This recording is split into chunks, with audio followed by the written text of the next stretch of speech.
This week on the Storycraft Society, we're going to be taking this pile of dungeon tiles and pre-made map and turning them into a beautifully laid out dungeon room. Let's jump into it.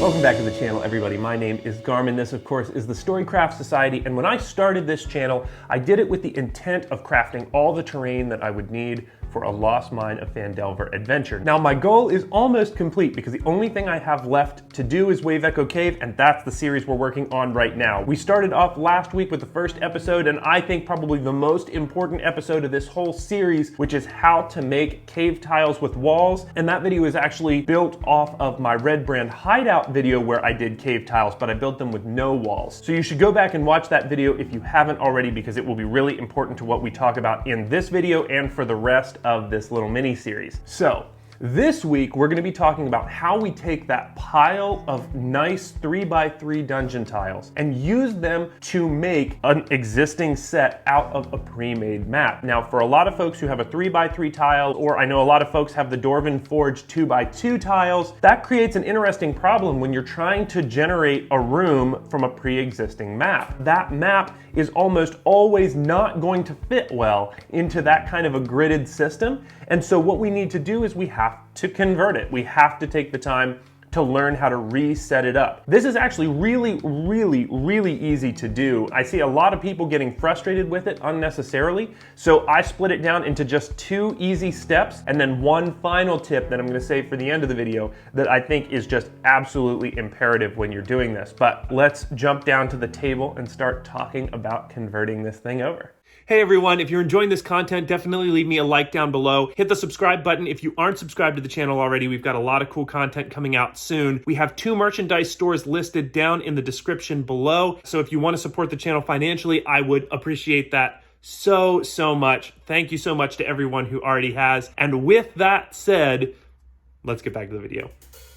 So step 1 is you need to identify the important features of the room that you're working in. Is there a water or a terrain feature? Is there elevation? Is there a pinch point or other tactical design built into the room, right? So we're gonna start with room 1 here in Wave Echo Cave. And the nice thing about this is that this is not a room that I would probably ever build. This is just something that I would use theater of the mind and describe it to my players because there's no monster that ever shows up in this room to fight. So what are the important features? Well, there's the tunnel that's coming in. There is a pillar here, there's the stalagmites there, and then there's the big pit here. There's a couple of ways that we can do that, but we know that this stands up higher than this does. We know that there's kind of this point over here, we know that there's this point over here, we know that there's this point over here, and we know that there is this big, long tunnel. The next step after we've pointed out all of those important key features of the room is to jump down to a piece of sketch paper, and we're going to start to actually lay out our ideas. So when you get to sketching this thing out, I am aware that sketching it is totally unnecessary. You could just pull your pile of tiles out and just start building until it looks right. That's certainly probably faster. This is just the way that I've decided to do it over the years, and I enjoy doing it this way. I also get that sweet effect of pulling out the exact correct number of tiles that I need off of my shelf, which I will be honest is silly.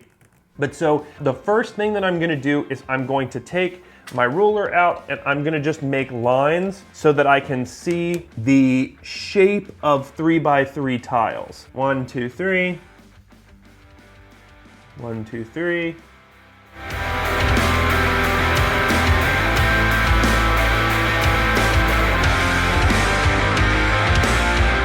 Another important note actually is before I get too far into this, I need to know what the widest point of my room is. So we know that 1 square equals 10 feet, not 1 square equals 5 feet in Wave Echo Cave. So if I go down like this and I start to count it out, that's 10, 20, 30, 40, 50, 60, 70, 80. So this room is going to be at its widest 85. I know that each of my tiles is 15 across. So if we go 15, 30, 45, 60, 75, 90, that's how wide we need to be. So we're good here. So now I can rotate this and start going the other direction.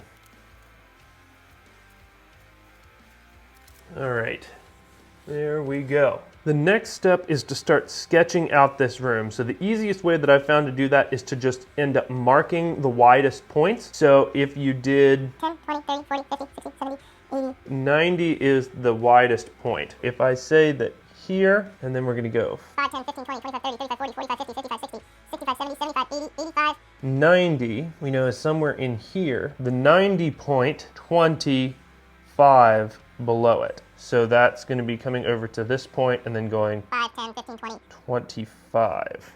These peaks come in, so this is going to come in 5, so that's 15 down from there, and in 5.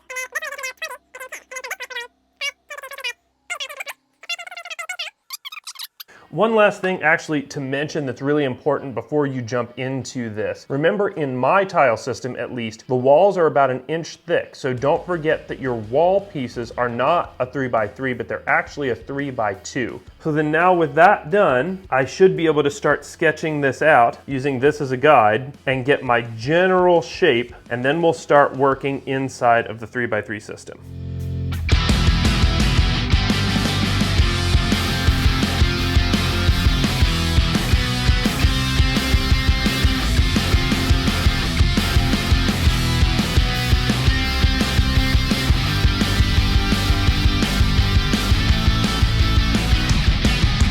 Now with this done, I can make my list of tiles that I'm going to need. So I need 1, 2 diagonals. I need 1, 2, 3, 4, 5, 6, 7, 8, 9, 10, 11 flats. I need 1, 2, 3 corners. 1, 2, 3, 4 pillars. 1, 2, 3, 4, 5, 6, 7, 8, 9, 10, 11 tiles. And then I need 1 corner, flat corner I guess. And then I need 1, 2, 3 paths. All right, let's pull some tiles out.